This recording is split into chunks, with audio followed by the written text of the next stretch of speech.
조금 늦은 시각인데 그 여러분 이청준의 병신과 머저리 이 자료실에다가 감상문 올리신 걸 보고서 제가 몇 마디 좀 덧붙이고 싶어가지고 꼼꼼하게 읽어보니까 덧붙이고 싶은 말들이 생겨가지고 그 줌에서 제대로 저희가 얘기할 시간이 없잖아요. 그래서 하고 하나 더 찍습니다.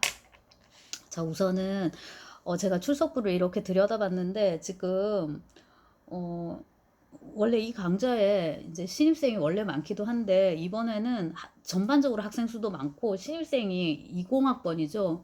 22명입니다. 근데 여러분 참 제대로 입학하지 못한 신입생이네요. 굉장히 유감스럽게 생각하는데 아무튼 이제 그래서 그런지 그 수능 얘기를 많이 해주셔서 이제 제가 그 세대 차이도 많이 느끼고, 아, 여러분은 이거를 진짜 교과서 소설로 배우시는구나. 그 다음에 이제 수능 기출문제로 먼저 이제 접하시는구나. 그게 하나 인상적이었고, 어떤 학생의 표현대로 이제 이른바 그 수능적 읽기, 그러니까 시험을 위한 읽기. 그 다음에 여러분 사실 지금도 똑같으시잖아요. 이제 학교 수업을 들으시고, 이거 가지고 시험도 보셔야 되고, 학점도 받으셔야 되고 해서 이른바 목적적 읽기입니다. 목적이 있는 이제 읽기가 있고요. 지금 여러분 하시는 겁니다.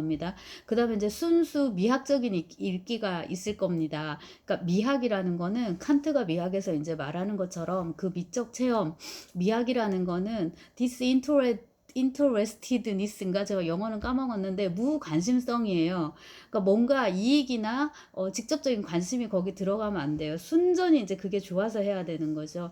그래서 이거 두 개를 조화시키기를 바라고 어떤 게 좋다 나쁘다가 없고 그냥 읽어라 이러면 또 잘 안 읽어지잖아요. 그리고 이제 너무 낭창하게 읽을 수가 있고 근데 이제 이렇게 수업을 하고 뭐를 하고 하면서 읽으면 좀 더 이제 집중할 수 있는 그런 게 있고요.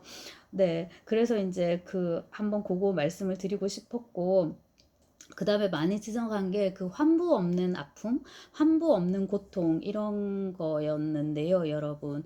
근데 그 여기서 이제 그 병신과 머저리에서 주인공들이 보이는 그 고통은 개인의 고통이라기보다는, 그러니까 형은 형대로의 고통이 있고 전상자니까 명백히 고통이 있는 거고, 말하자면 고통의 진앙, 그 지진의 진앙처럼 고통의 진앙을 명백히 알 수 있는 거예요. 그러니까 이청준의 표현대로는 이제 환부 이렇게 표현할 수 있는데 거의 이제 동시대인이고 그 아픈 사람 옆에서 그 아픔을 공유하기 때문에 동생은 정확하게 환부가 뭔지 모르는 채로 이제 아픈데 그 어떤 학생이 아플 만한 구실이 없는데 이제 아프다 이런 식으로 이제 썼는데 이렇게 이제 그 아픔의 아우라, 병의 아우라, 질병의 아우라에 이제 이렇게 같이 있는 거고 이게 이제 이 형제뿐만 아니라 이름이 그쵸 여러분 언급되지 않죠 그죠 소설의 핵심적인 인물인데 이름이 없다는 게 참 굉장히 아이러니합니다. 아무튼 이제 이 형제 그래서 어쩌면 이름을 붙이지 않았을까요 작가가 이런 그 이 형제의 그 고통을 자 환부가 명확히 있는 아픔, 환부가 없는 아픔 이 두 종류의 아픔을 모두 묶어서 어쨌거나 이제 아픔인데 이 아픔을 어떤 개인의 것으로 보지 않고 전체 보편으로 확대하기 위해서 어쩌면 이름을 붙이지 않았을까라는 생각이 지금 막 드는데 여하튼 이것은 개인의 고통이 아니라 이들 개인의 트라우마가 아니라 역사적인 전체 6.25니까 그거에 이제 트라우마다 이렇게 볼 수 있습니다.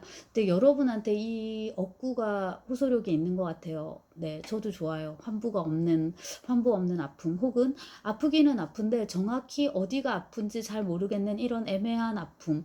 이게 바로 관념이죠, 뭐. 그래서 이청준은 역시나 관념의 작가구나. 네, 우리나라에서 이렇게 쓰는 작가는 이청준밖에 없는 것 같고요. 조금 갖다 붙이자면 이제 최인훈 이제 정도 되겠죠. 다 작고 하셨습니다. 근데 이제 이청준의 근원을 조금 파서 제가 앞선 강의에서 토마스만을 언급을 했는가 모르겠는데 괴테 토마스만은 이제 이런 계열로 독일 문학과 연관을 많이 시키기도 합니다. 물론 이제 동문학자들이 보면은 좀 거시기 하겠죠. 근데 이제 우리 문학이기 때문에 우리가 그런 관점으로 접근할 게 아니라 이청준을 놓고 이청준을 더 잘 이해하기 위해서 이렇게 이제 옆으로 뻗어 나가는 걸로 공부도 많이 하고 그래야 될 것이고 그 다음에 또 하나 지적을 하신 게 병신과 머저리인데 저도 제목을 봤을 때 저는 이 제목이 참 마음에 들었고요. 그것도 어떤 학생의 표현이네요. 한창 이 비속어를 입에 달고 살던 이제 뭐 중학교인지 고등학교 때 시절에 저쩌고 저쩌고 비속어 네 혼자 있을 때 조금 떠드셔도 그 자신의 우리가 도덕적으로 착하게 좀 덜 부도덕하게 사는데 도움을 주는데, 이 병신과 머저리가 제목을 봤을 때는 그 사람이 나뉘어야 될 것 같잖아요. 한 사람은 병신, 한 사람은 머저리. 그리고 이제 여러분 쓰신 것 중에 병신을 조금 더 세게 봐서 형은 병신. 그러니까 형은 6.25도 나갔었고 본격적으로 조금 나쁜 짓도 했었고 혹은 그거에 되게 가까이 가 있었고, 이제 머저리는 병신 수준에도 끼지 못하는, 병신 주제에도 접근하지 못하는 머저리. 그러니까 좀 더 이렇게 알맹이가 없는 이제 그런 인물로, 그래서 이제 동생은 뭐 머저리 이런 식으로 나누시는데, 그러면 참 좋겠는데 이청준은 그렇게 쓰지 않았어요. 그냥 형이 동생을 보면서 이 여자를 놓쳤으니까 에이 이 병신, 에이 너는 머저리야, 이렇게 그 여자 하나도 제대로 못 잡았어, 이제 이런 식으로. 물론 이제 비단 여자의 문제만 이제 있지는 않았겠지만 그렇고, 그래서 그 제목이 조금 그 이해하신 것과는 조금 다르다라는 거고요. 동생이 그렸던 얼굴 있잖아요.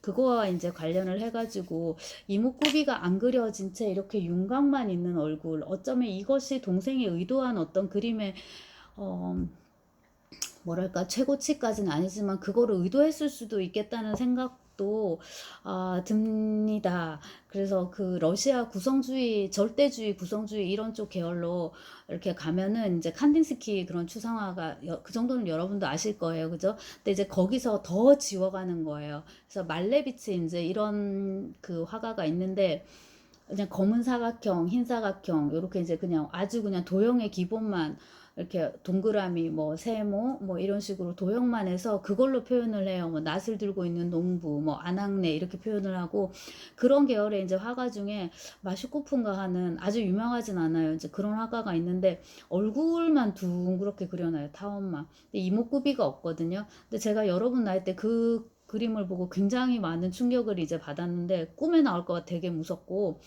지금은 저거 불 꺼놓고 이렇게 있으니까 더 막 옛날 생각이 나는데 으스스하고 이래가지고, 그거 보면 몽달 귀신이라는 딱 네 글자가 딱 떠오르는 그런 청각 영상이 딱 떠오르는 이런 이목구비 없는 둥그런 얼굴이에요. 그것도 이제 색깔이 조금 또 뭔가 원색이거나 이렇지 않고 그냥 이렇게 허연색에 가까운 미색, 아이보리 약간 그런 느낌으로 이제 해서 딱 있는 그림인데, 어쩌면은 그게 가장 완벽한, 이 동생이 생각한 가장 완벽한 그림일 수도 있고요. 그래서 이게 절대선일 수 있는데, 여기에 이제 이목구비가 딱딱딱 들어가면 우리가 어떤 얼굴이 나올지 모르잖아요. 이목구비가 딱딱 들어가면은 이게 어쩌면 악으로 갈 수 있다. 그래서 선의 선이 뭐라 그랬어요? 악을 두려워한단가? 이제 하나는 착할 선, 하나는 선을 긋는다 할 때 이제 선이고, 그래서 그 얼굴을 완성하는 거를 동생이 그렇게 꺼려 했는지도 모르겠고요. 그래서 이제 요러저러한 문제거리를 많이 준다는 점에서 이런 진짜 얼마 말을 많이 하고 있어요. 여러분도 말을 하시고 또 하고 싶어 하시는 것 같고, 그 다음에 그 또 한 학생 그래서 김일병의 그 파란 불꽃, 그 눈빛, 파란 눈빛 때문에 밤에 잠을 설쳤다고. 그, 그 이미지도 굉장히 강렬하지만, 그렇게 이제 글을 읽고서 그런 이미지에 감화돼가지고 밤을 설칠 수 있는 여러분의 감수성과 여러분의 그 튼튼함과 젊음과 그런 게 이제 되게 또 부러웠고, 영향의 불안이라고 그 해롤드 블룸이라는 이제 미국 비평가의 책이 있는데요. 우리가 뭔가를 읽을 때 영향 받을까봐 부럽다. 걱정된다. 근데 이제 그런 또 감화가 없으면은 아무것도 할 수가 없는 거예요. 책을 읽어도 마찬가지고, 일상생활에서 어떤 디테일, 뭐 이런 빨간 연필 이런 거를 봐도 마찬가지고요. 그 다음에 이제 우리가 겪게 되는 사건들, 사람과의 관계 이런 것들에 어쩌면 이제 이렇게 예민하게 반응해야지만이 작가는 글을 쓸 수 있고, 음악가는, 그러니까 작곡가는 곡을 쓸 수 있고요. 화가는 또 그림을 그릴 수 있는 거죠. 근데 그런 그 감수성이 무뎌지면 이 살갗이, 이 오감이 이제 그렇게 예민해지지 않으면 참 아무것도 쓸 수 없다는 거. 대신에 밤에 잠은 잘 잡니다.